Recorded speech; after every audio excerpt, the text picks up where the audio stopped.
Încăpățânarea aceasta de care dă dovadă Klaus Iohannis în privința candidaturii la șefia NATO e criticată dur în presa internațională. Cotidianul Le Figaro spune că președintele României n-are nici cea mai mică șansă de succes, nici măcar în rândul țărilor de pe flancul estic. Modul în care a făcut anunțul, momentul ales și lipsa de comunicare cu partenerii arată că Iohannis n-a înțeles nimic și că n-are calitățile necesare pentru această funcție. E un citat, a punctat unul dintre experții pe care i-a luat în considerare ziarul francez.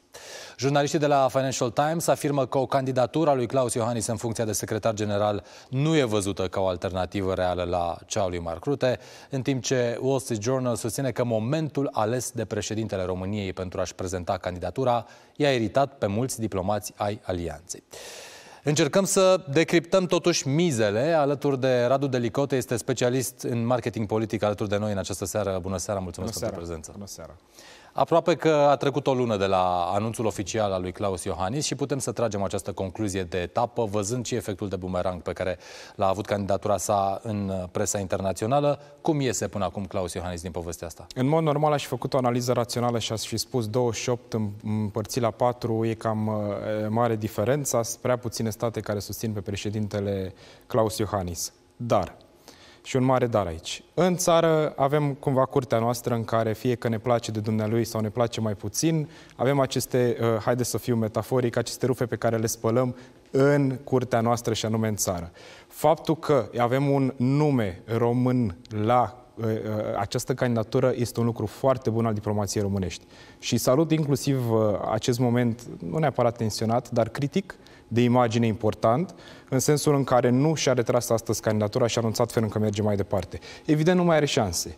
Sau evident, șansele sunt foarte mici, dar asta nu înseamnă că, din punct de vedere al imaginii, repet, în plan extern, nu punctăm pozitiv.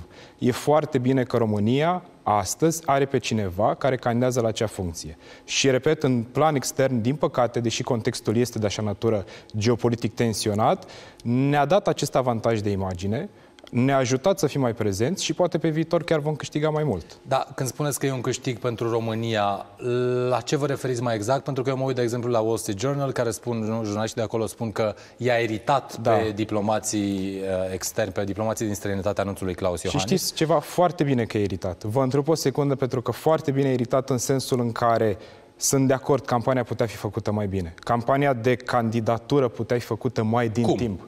Început de acum, haideți să o luăm cronologic de acum 5, 6, 7 ani, în care președintele nostru ar fi participat în primul și în primul rând la mai multe conferințe. Keynote speaker, o candidatură de acest gen, să știți că este și candidatură de lobby, dar nu lobby în sensul clasic al cuvântului, ci lobby în sensul în care te întâlnești cu liderii lumii, cu omologii tăi și stai de vorbă și le propui inclusiv un plan de acțiuni, un plan de măsuri pe subiectul ăsta. Ori, din păcate, Klaus Iohannis nu a făcut lucrul acesta. A fost absent și acum nota de plată pe care o plătește este din cauza absenței sale. Și atunci pot să nu mă întreb, nu este un oportunism generat de contextul istoric deja, pentru că avem acest război la graniță, nu și-ar fi imaginat niciodată acum 6-7 ani Klaus Iohannis că poate să imită pretenții la așa ceva? Poate și poate inclusiv să fie o negociere politică la nivel intern. Deci cumva există girul coaliției de guvernare care îl împinge în sus din această perspectivă, sunt de acord. Cu toate astea, repet la capitolul de imagine, să știți că e un plus. Poate e un plus cinic pe termen scurt, dar cred că e un plus sănătos pe termen lung. Bun, spuneați că a făcut foarte bine astăzi, că nu și-a anunțat capitularea. În plan extern. Deci în plan intern le avem pe ale noastre și le... Ne referim la planul extern. Dar acum că suntem obișnuiți să criticăm în România. Dar haideți să vedem cu ce este România pe plus pe plan internațional. Spuneți că a făcut foarte bine. Totuși, ca un candidat să iasă în fruntea NATO, știm foarte bine că e nevoie de consens, nu e nevoie doar de o majoritate. Deci, ca Mark Rutte, de exemplu, să fie ales secretar general, va fi nevoie și de acceptul României. Da. Mă întreb atunci ce fel de exit strategy mai are Klaus Iohannis în momentul acesta. Adică va fi ales Mark Rutte, cum vine Klaus Iohannis în fața poporului român și își justifică până la urmă și înfrângerea, dar și faptul că România a dat votul pentru rute? Nasul meu de analist mă duce pe o schemă de șac de tipul sacrifica lui ca să iau tura sau invers, în sensul în care s-ar putea să-și negocieze inclusiv ceva la nivelul Consiliului Europei sau Comisiei Europene. Dar asta depinde doar după turul de alegeri din 9 iunie și de cum va arăta de fapt Parlamentul European și de ce grupuri parlamentare vor fi cu adevărat majoritate, de ce familii parlamentare în Bruxelles vor fi cu adevărat majoritare.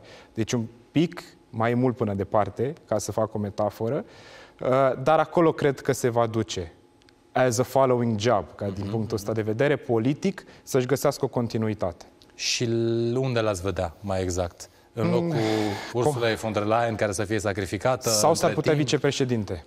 Sau s-ar putea vicepreședinte. Depinde, repet, foarte mult de ce familie europeană. Deci vicepreședinte la Comisia Europeană. Da, da. S-ar putea, repet, depinde în continuare de ce se va întâmpla la alegeri, pentru că temerea mea este că Parlamentul European astăzi va fi foarte diferit la nivel de familii europene. Ori din acest punct de vedere și arhitectura de la Bruxelles va conta foarte mult. Bun.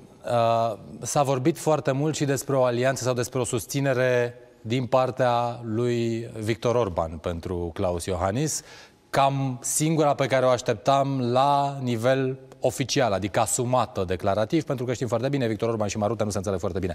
N-a venit nici măcar asta. De ce? Ce joc face Ungaria? Ce joc face Turcia, poate? Bună întrebare, pentru că fiecare țară își vede interesul, în definitiv. Că vine pe surse o susținere de acest gen, mi se pare un lucru de bun simț. Dar, repet, este din nou nota de plată pe care, din păcate, România, prin președintele său, candidat astăzi la o funcție foarte înaltă și de imagine foarte bună, puternică în străinătate, o plătește pentru că nu a gândit-o din timp strategic. Atâta tot. Deci de aici nu vedem neapărat susținerea, să spun eu, pe față, unul la mână, și de aici vedem și campania media care se întâmplă, pentru că presa lucrează inclusiv prin oameni. Ori dacă anumiți lideri politici transmit un semnal, presa se va duce după acel semnal firesc și de bun simț, ceea ce se și întâmplă. Dacă nu iese nici funcția europeană lui Klaus Iohannis, ce înseamnă momentul ăsta al candidaturii pentru imaginea sa politică, pentru posteritate? Măcar a încercat, ca în fotbal, și-a dorit victoria, dar... Suntem și în an olimpic, nu e important, e să participi. Da, important e să participi. Nu știu, vom vedea, pentru că, repet, mai mult până departe și sunt foarte multe necunoscute, mă uit de data asta la Bruxelles și de cum va arăta arhitectura. Deci cu imaginea asta aș vrea să rămânem și cu concluzia asta aș vrea să rămânem. Depinde foarte mult de ce se întâmplă din 10 iunie încolo. Mulțumesc tare mult, Radu Delicote, pentru aceste explicații.